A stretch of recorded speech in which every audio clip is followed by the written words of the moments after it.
Fala galera, ao longo da minha caminhada profissional, acadêmica, eu tenho reparado uma certa similaridade nas dificuldades que as pessoas possuem. E uma dessas dificuldades é justamente com a parte de fundamentos, justo o principal.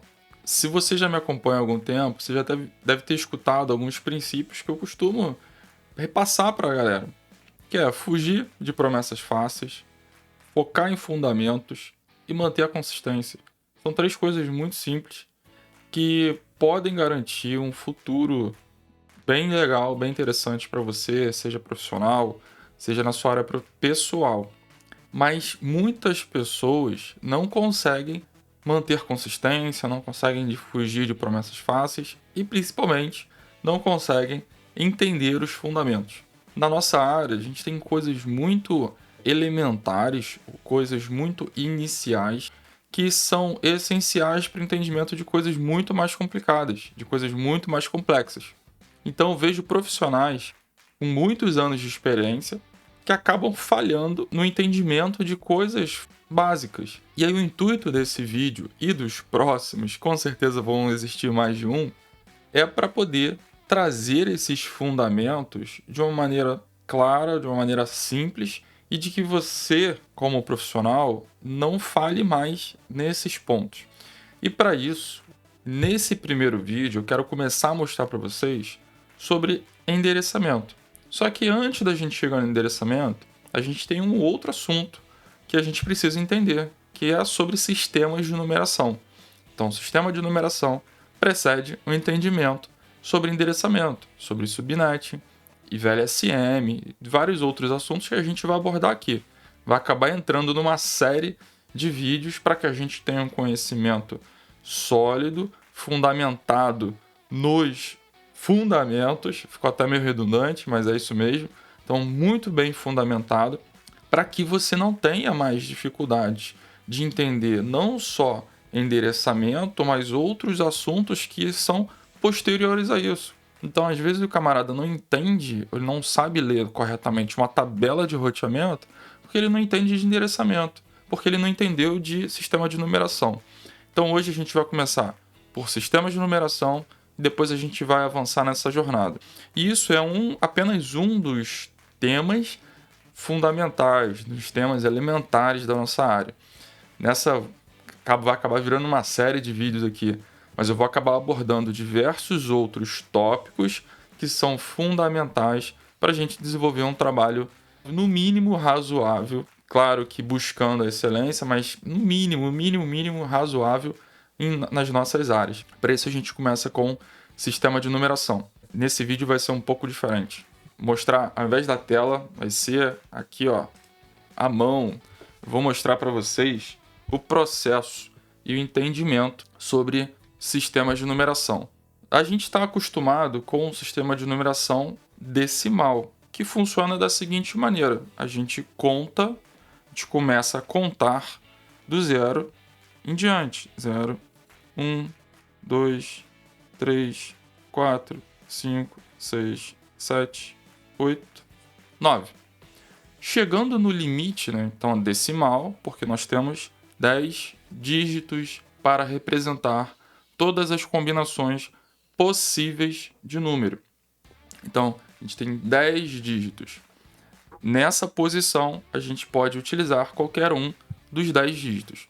Quando a gente chega no limite daquela posição, que a gente tem aqui, a gente faz o quê? A gente coloca o 0 naquela posição e começa tudo de novo, né? Então, eu venho aqui, coloco 1 na minha próxima casa e vou contando de novo. 11, 12, 13, 14, né? Chego lá no 19. O que eu vou fazer? Vou botar o 0 aqui e caminho aqui nessa posição. No sistema binário não é muito diferente a lógica, porque o que acontece? Aqui a gente vai ter o 0 e o 1. Só que nisso a gente vai ter esgotado os nossos dígitos disponíveis para poder ocupar aquela posição. No sistema decimal, a gente tem 10 dígitos, né, para representar valores naquela posição. No sistema binário, eu tenho 2 dígitos para representar valores naquela posição. E aí o que acontece quando eu esgoto a minha quantidade de dígitos para aquela posição? Eu venho aqui, coloco 0 e assumo a próxima posição. E aí eu vou de novo. Coloquei o 1, preciso colocar o 0, né? 0 de novo. E aqui, na próxima posição, e a gente vai contando dessa forma, né? Então, repara o seguinte, que para o nosso lado esquerdo aqui, para o nosso lado esquerdo, a gente tem o que a gente chama de... A gente brinca na escola, né? De 0 à esquerda, acaba brincando na vida, né? 0 à esquerda é a posição com nenhum valor. Então, a gente tem posições sem valores definidos para aquela posição. Então, no sistema decimal, ele também usa algo que a gente enfatiza bastante no binário, que é a notação posicional. No sistema decimal, a gente tem que essa primeira casinha aqui são as nossas unidades. Essa segunda casinha são as dezenas. Essa terceira casinha são as centenas, milhares e por aí e assim por diante, né? E a gente sabe que se tem um dígito aqui dentro, ele vai representar unidades. Então, se eu tenho 1 aqui, 1 unidade, 2 unidades, 3 unidades e assim por diante. Se eu tenho um dígito dentro dessa posição das dezenas, eu tenho 1 dezena, 2 dezenas, 3 dezenas, 4 dezenas e assim por diante. E assim isso segue pelas próximas casas. Então, se eu tenho na centena, se eu tenho na milhar, e a lógica é a mesma. No binário, o que acontece? A gente também tem o chamado notação posicional, mas a nossa base é 2. Então, a nossa base não é 10, a nossa base é 2 aqui. Que a gente tem 2 bits apenas, ou 2 valores apenas para representar ali todos os valores possíveis naquela posição. Então, o que a gente vai precisar fazer? Uma relação da posição com a ativação daquela posição ou não. E a gente está falando de notação posicional. A notação posicional, ela apresenta para a gente os seguintes valores de posição. Eu tenho aqui que na posição 0, eu vou botar aqui do lado, na posição 0, ou 2 elevado a 0, todo número elevado a 0 é igual a 1. Então, na posição 0, eu tenho o valor correspondente decimal igual a 1. Na posição 1, todo número elevado a 1 é igual a ele mesmo. Então, eu tenho aqui que é igual a 2. Na posição 2,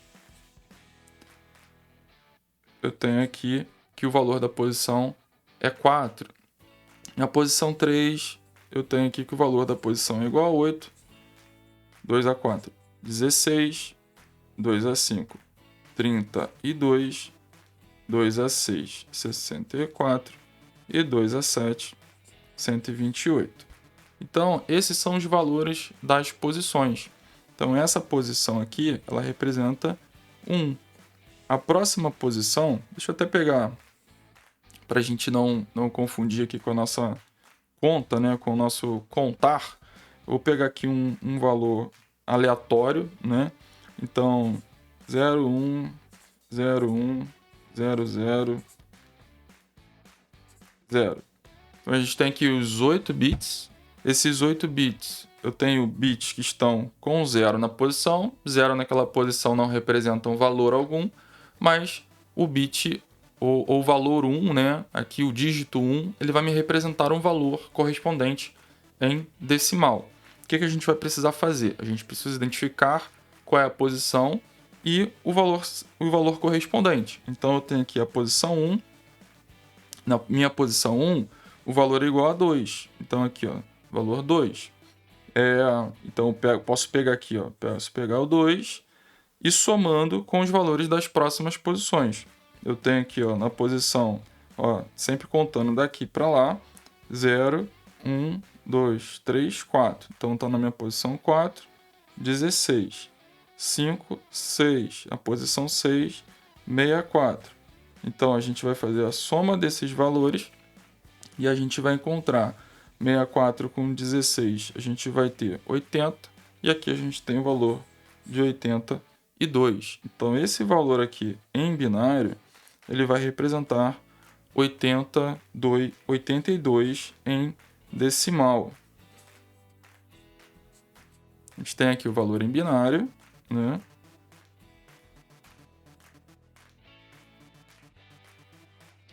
Que é isso aqui, e esse valor sendo representado em decimal. Dessa forma, a gente consegue fazer uma conversão direta de valores binário para decimal, levando em consideração apenas o valor da posição. Se a gente fazer muitas contas, apenas observando o valor da posição que aquele bit está ativo e o valor correspondente em decimal. Então, se a gente pega aqui a posição 0, a posição 1, 2, 3, 4, 5, 6, 7, a gente consegue visualizar qual é o bit que está ativo e o valor correspondente desse bit ativo aqui em decimal. E dessa forma, a gente consegue fazer essa conversão direta sem mais contas. Existem outras formas de se fazerem isso, mas acho que essa primeira forma aqui já vai ajudar bastante vocês a tirarem as dúvidas. É uma maneira bem simples, mas bem direta. Uma outra questão a se considerar ou observação a se fazer é que quando a gente está falando de notação posicional, a gente precisa levar em consideração a importância daquele valor naquela posição, seja no decimal, seja no binário. Tanto no decimal como no binário, os dígitos mais à esquerda, né? Então, se a gente pegar aqui, vamos colocar novamente aqui, ó, 10, 100, 10. Então, os dígitos mais à esquerda são os dígitos de maior valor. Então, são os dígitos de maior significância.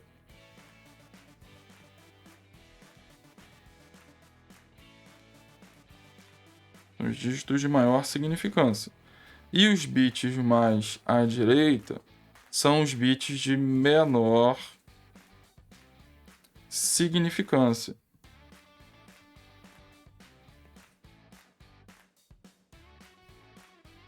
O menor valor representativo, tá? Então a gente sempre vai reparar isso. E isso vai nos ajudar a posicionar, né? Porque aqui o que eu fiz? Eu fiz uma tabelinha, basicamente uma tabelinha com o valor das posições, né? Mas se você não sabe onde começa a posição e termina, então eu já expliquei aqui que começa da direita para a esquerda. Então, começa da menor significância aqui no meu extremo direito para maior significância no meu extremo esquerdo. Então, quanto mais bits eu tiver para o lado esquerdo, maior valor aquela posição vai possuir. Então, aqui a gente já começou a trabalhar com 8 bits, porque vai ser um valor bastante sugestivo quando a gente for trabalhar e for falar da parte de endereçamento. Mas a gente pode não estar limitado a 8 bits, a gente pode ter sequências binárias maiores que 8 bits. Então a gente vai acrescentando e anotando o valor. Então como é que a gente faz isso? Bom, se eu vou colocar mais um bit, então aqui 2 a 8, é só levar o valor da posição, a gente vai achar 256, 2 a 9, 512, 2 a 10, 1024 e por aí vai. Então a gente consegue, descobrindo o valor daquela posição, pegando a posição e usando ela como o expoente da base 2. Então a gente consegue descobrir ali qual o valor daquela posição. Beleza?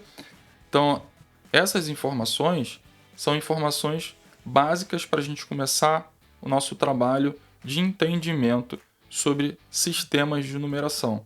Existem outras informações, mas para esse vídeo não ficar muito longo, vou preparar um próximo vídeo com outras informações para poder completar esse entendimento, para a gente poder avançar nessa jornada, nessa caminhada de conhecimento.